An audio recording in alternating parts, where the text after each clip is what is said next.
menjelaskan tentang materi wawasan Nusantara untuk memenuhi tugas mata kuliah kewarganegaraan yang diampu oleh Ibu Nurul Sofia MPD.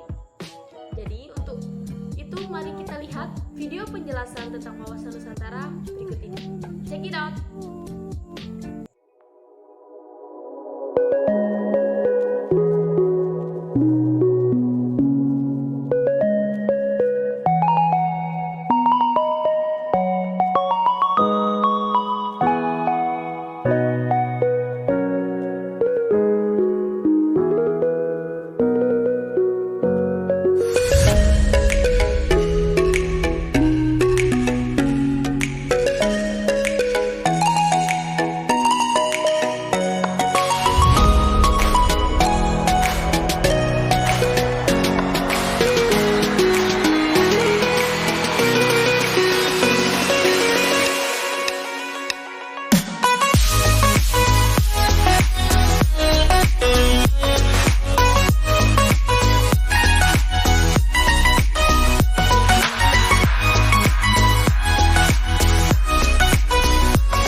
wawasan Nusantara dalam kehidupan bermasyarakat, berbangsa, dan bernegara dapat kita lihat dalam berbagai aspek, di antaranya yang pertama yaitu aspek kehidupan politik. Pelaksanaan kehidupan politik diatur oleh undang-undang seperti undang-undang partai politik, undang-undang pemilihan presiden, undang-undang pemilihan umum. Pelaksanaan undang-undang tersebut harus sesuai dengan hukum dan mementingkan kesatuan bangsa. Yang kedua yaitu melaksanakan kehidupan bermasyarakat dan bernegara di Indonesia harus sesuai dengan hukum yang berlaku di Indonesia bagi setiap warga negara tanpa pengecualian. Yang ketiga yaitu mengembangkan sikap hak asasi manusia dan sikap pluralisme untuk menggabungkan berbagai suku, agama, dan juga bahasa yang berbeda-beda sehingga menumbuhkan sikap toleransi. Yang keempat yaitu memperkuat komitmen politik terhadap partai politik dan lembaga pemerintahan untuk meningkatkan semangat kebangsaan, persatuan, dan kesatuan. Yang terakhir yaitu meningkatkan peran Indonesia dalam kancah internasional dan memperkuat korps diplomatik sebagai upaya penjagaan wilayah Indonesia terutama di pulau-pulau terluar Indonesia. Yang kedua yaitu aspek kehidupan ekonomi. Wilayah Nusantara mempunyai potensi ekonomi yang tinggi seperti posisi khatulistiwa, wilayah lautnya yang luas, hujan tropis yang besar, hasil tambang dan minyak yang besar, dan juga memiliki penduduk dengan jumlah yang cukup besar. Oleh karena itu, implementasi dalam kehidupan ekonomi ini harus berorientasi pada sektor pemerintah, pertanian, dan perindustrian. Yang kedua yaitu pembangunan ekonomi harus memperhatikan keadilan, keseimbangan antar daerah. Oleh sebab itu, dengan adanya otonomi daerah dapat menciptakan upaya dalam kehidupan ekonomi. Yang terakhir yaitu pembangunan ekonomi harus melibatkan partisipasi kecil seperti rakyat yang memberikan fasilitas kredit mikro dan pengembangan usaha kecil. Yang ketiga yaitu aspek kehidupan sosial budaya. Dalam hal ini kita sebagai bangsa Indonesia harus bisa mengembangkan kehidupan bangsa yang serasi antar masyarakatnya yang berbeda-beda dari segi budaya, status sosial maupun daerahnya. Yaitu kita juga harus melestarikan kekayaan yang ada di Indonesia ini serta dapat menjadikan kekayaan Indonesia ini sebagai kegiatan pariwisata yang memberikan sumber pendapatan nasional maupun daerah. Yang terakhir yaitu aspek kehidupan pertahanan dan keamanan. Dalam kegiatan ini, pembangunan pertahanan dan keamanan harus memberikan kesempatan bagi setiap warga negaranya untuk berperan aktif dalam menjaga negara, yaitu dengan membangun rasa persatuan sehingga ancaman suatu daerah ataupun pulau juga bisa menjadi ancaman negara lain. Yang terakhir yaitu membangun TNI dan Polri yang profesional serta menyediakan sarana dan prasarana untuk membantu kegiatan pengamanan wilayah Indonesia ini. Dalam hal ini, kita sebagai warga negara Indonesia yang baik, kita harus mempunyai upaya bagaimana sih caranya agar kita selalu bisa menjaga dan melestarikan wawasan Nusantara di Indonesia ini. Pemahaman tentang wawasan Nusantara di Indonesia ini yaitu ada banyak upayanya. Di antaranya yaitu meningkatkan pemahaman wawasan Nusantara melalui pendidikan formal maupun non formal. Pendidikan formal yaitu melalui sekolah, dan pendidikan non formal misalnya kita di seminar yang melibatkan oleh masyarakat umum. Dalam hal ini juga kita bisa memperkenalkan nih Indonesia lebih dekat kepada masyarakat agar mereka tahu berbagai macam-macam kebudayaan yang ada di Indonesia ini dan mengenal berbagai macam perbedaan agar bisa menimbulkan rasa toleransi terhadap sesamanya, entah itu perbedaan suku, ras maupun agama. Dan kita juga bisa nih bisa dengan melalui media informasi seperti handphone, koran, majalah, dan lain sebagainya. Kita ambil contoh saja handphone. Karena kita berada di era globalisasi yang menuntut kita untuk bisa jago atau bisa memahami bermain dengan IT, maka kita harus bisa nih bagaimana menambah wawasan Nusantara kita di era globalisasi ini. Maka sepada-sepadanya kita harus memanfaatkan arus ini bisa menyesuaikan terhadap perubahan zaman yang ada. Apabila konsep wawasan Nusantara tidak tercetuskan, maka bangsa Indonesia tidak dapat memahami sejarah dan kondisi sosial budaya Indonesia.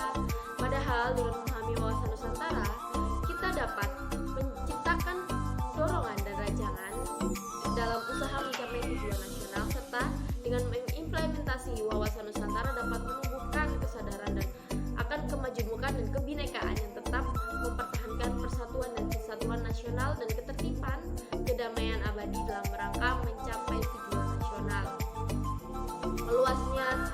dampak negatif dari COVID-19 ini bisa menjadi ancaman nih, ancaman kita terhadap pertahanan dan keamanan negara Indonesia dan juga wawasan Nusantara. Oleh karena itu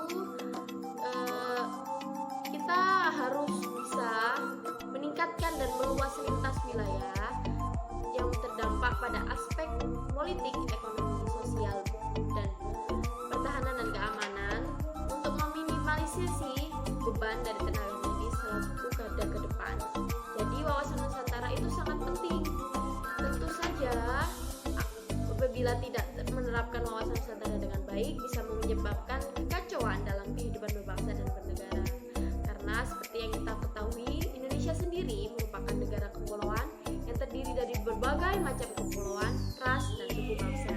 Nah, dengan adanya wawasan Nusantara, kita bisa menjadi cara pandang bagi bangsa Indonesia untuk menjadikan bangsanya sendiri, menjadikan Pancasila itu sebagai acuan dan ideologinya. Warga negara akan lebih menghargai setiap perbedaan yang ada dan keragaman Indonesia yang terdiri berbagai macam keragaman, serta tidak menjadikan perbedaan itu sebagai halangan, tantangan maupun hambatan dalam kehidupan berbangsa dan bernegara. Dengan begitu akan terciptanya integrasi bangsa Indonesia dan wawasan Nusantara yang baik. Itu tadi penjelasan sekian dari saya. Apabila ada salah maupun perbuatan, salah kata maupun perbuatan, saya mohon maaf yang sebesar-besarnya. Terima kasih. Assalamualaikum warahmatullahi wabarakatuh.